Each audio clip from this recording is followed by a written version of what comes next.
Welcome to Tulsa Titans, highlighting our local business leaders who are making a difference. Today on the show, we have Paul Nicholson, Territory Sales Manager for Craftsmen Resources. Welcome. Thank you, Crystal. I appreciate you having me on. Absolutely. Well, Paul, why don't you just get us started by telling us a little bit about yourself? Well, I am from Tulsa. I grew up in Tulsa. Most of my upbringing went to union schools, went off to college in Missouri, came back, and am now working in Tulsa and have planted some roots in Tulsa. Just bought a house this summer, and this is home for me, and I'm excited to be working back here.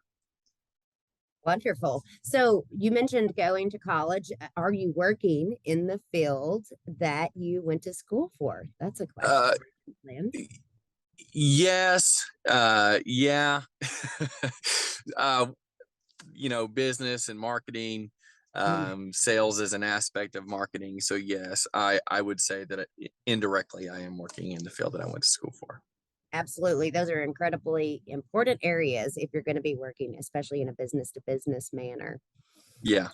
So, with things really just kind of changing rapidly in it seems like every landscape, in any industry and in your industry in particular, it seems like things are just constantly booming and things are fast, really, really fast paced. So, trying to fit everything that you have to get done into a day can be kind of daunting. So, what are some areas that you are focusing more of your time and energy on? And maybe some areas that you're pulling back and maybe giving less attention to. Well, I would say the first thing that I pay the most attention to and that I give the most time to is my customers. I think you have to be accessible, you have to be willing to have conversation, you have to be willing to give input. And so you want to spend a lot of time on your customer base every single day and not feel like that's a burden, but do that willingly, do that intentionally, and provide a service, and you as a salesperson are part of that service.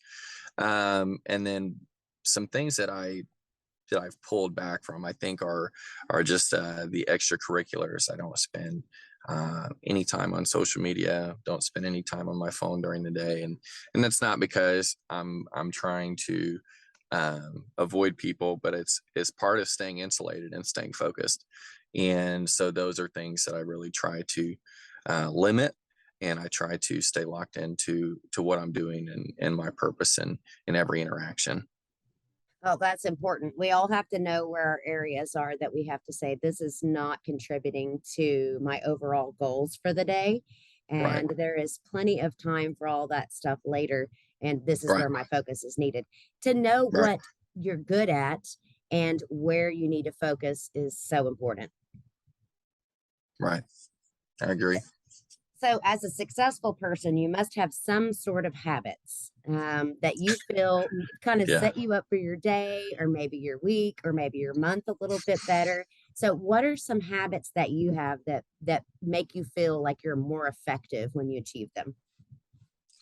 Well, I would say both long-term and short-term goal setting. I'm very task oriented. So every day, typically the night before, I start making a list, breaking down by hour to hour things that I want to accomplish the next day or my schedule for the next day. And I learned that growing up, seeing my dad do it. My dad still does it.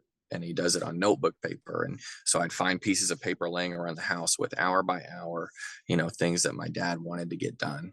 And he would stick to that schedule religiously. So my dad's the only person I've ever met that when he gets out of bed in the morning, his shoes are already on his feet. He's just he's always ready to go. So for me, it's staying task oriented throughout the day, staying cognizant of where I'm at in my day. What have I accomplished? Oh, am I running behind? Am I getting the things done that I need to get done? So that fuels me throughout my workday. And then after work, I like to work out. It's a big hobby of mine and a big passion of mine. And so that really helps me clear my mind. That is an integral part of my day and my week. It helps me sleep better. Helps me perform better at work the next day. So those are the things that I do throughout my week that I think help me be successful.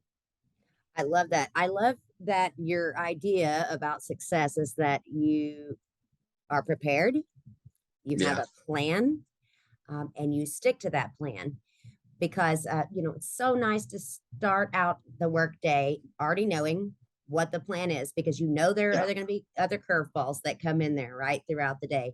So if you've got a plan in place of these are the things that I have to get done, those are going to get done, and it's a lot easier to fit those other items that pop up later on for sure. For sure. absolutely. Now, I know you mentioned that you're really spending less time on social media. So maybe you can tell me in general, in your industry, because a lot of industries have really been impacted by social media. It's a big voice for them, it's a free voice for them.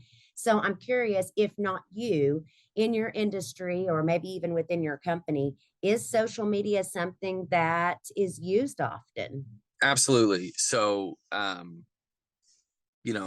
haven't really introduced my company, but I work for Craftsmen Resources here in Tulsa, and we provide skilled manpower to the construction industry. So we're very industry specific.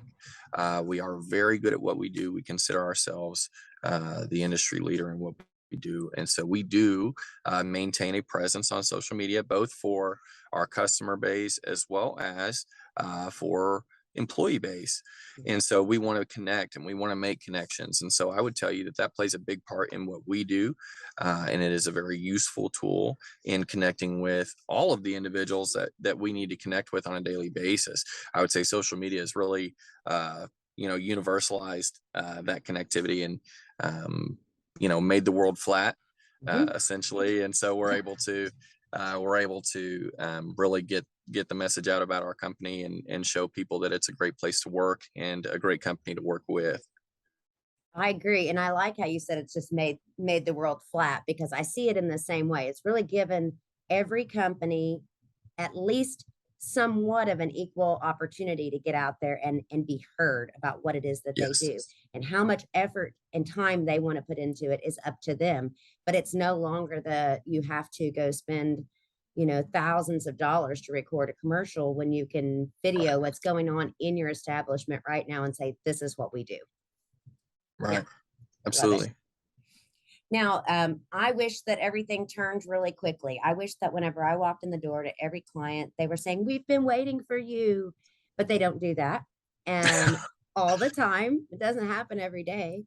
And sometimes I really have to work for a sale. Yeah. And that means a long-term relationship. So, how do you feel about that? I mean, is it something that's a challenge for you? Do you love it? Do you have mixed feelings? Oh, I relish that. To be honest, that's the only way that I really know how to sell is relationship building, and that's the way that we're taught to sell, and that I've been taught to sell. And if you look at successful salespeople, that's what they're in it for. They're not in it. I've heard the phrase you can skin a sheep once, but you can shear a sheep over and over again.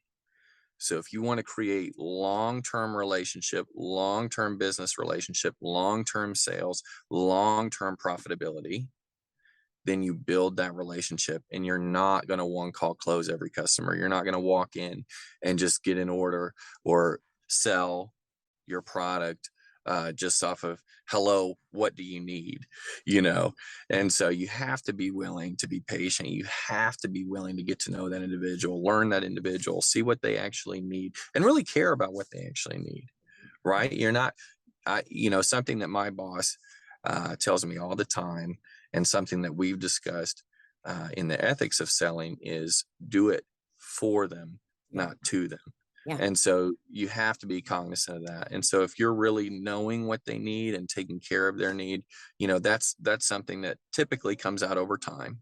And so you have to be willing to learn and educate yourself about your customer and their business, and really stay in their hip pocket for the long term.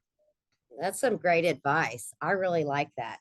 And you've been doing this for a little while, so maybe you Yeah. could you could share some advice for, let's say, someone that's new in the game, someone that's just starting out in sales, or even perhaps someone who has had a little tenure, but they're in a tough Yeah. market. It's tough, you know, and there Yeah. are a lot of markets really struggling in this economy right now. So, what advice do you have for other sales Well, executives? what I would say first and foremost, I mean, we all know, what's been going on in the economy in the current state that it is, but don't lean on that. Don't allow that to be your out, your excuse. Um, you know, and really be introspective. I think a lot of people when they try to look at what maybe some of their hangups are, they're looking environmentally, but normally it's not anything within your external environment. Normally it's internal. And so, just maintaining a good attitude, maintaining, a very positive attitude about every interaction, not allowing yourself to get in a slump or to get down on your day, down on what you're doing. Something that I do throughout the day to kind of keep myself, uh, in a good mood going into every interaction is I drive with my windows down. I don't have any hair, so it allows me to, I can drive with the windows down and just blare my music, and I sing in the car a lot, you Yeah. know, and so I keep myself kind of just in a good mood, and so when I'm going into these interactions, I'm very outgoing and very easily personable, and that's going to bring those walls down that your customer may have from the jump. And so that's what I would tell people is, make sure that you're maintaining a good attitude, you're staying positive about what it is that you're doing, and if you're in a slump for any longer than just a few days, examine your process, examine what it is that you're doing. How are you viewing each sales call? How are you framing each conversation? Because probably you're missing a variable, where you're coming off as disingenuous, or maybe you're being too pushy, or maybe you're not closing hard enough. There's something in your process that you probably need to examine and adjust, and normally it's pretty quickly resolved. So I love that. I love that. My favorite thing that you just said was that we shouldn't use this current state of the economy as an excuse or an out. So we really need to take personal responsibility for what it is that we do every day and how we do it and what adjustments can we make. As we right. are, we're really responsible for how we react to the things that are around us, right? Well, Correct. so tell me this. Do you have a couple qualities that you feel are just really important in a salesperson? Yeah.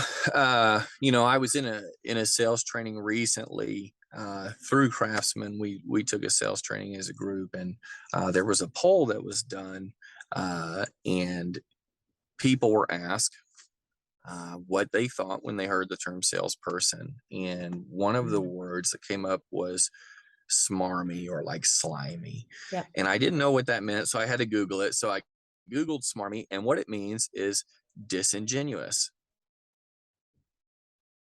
Not necessarily, you're not tricking them, you're not doing, you're coming across as disingenuous.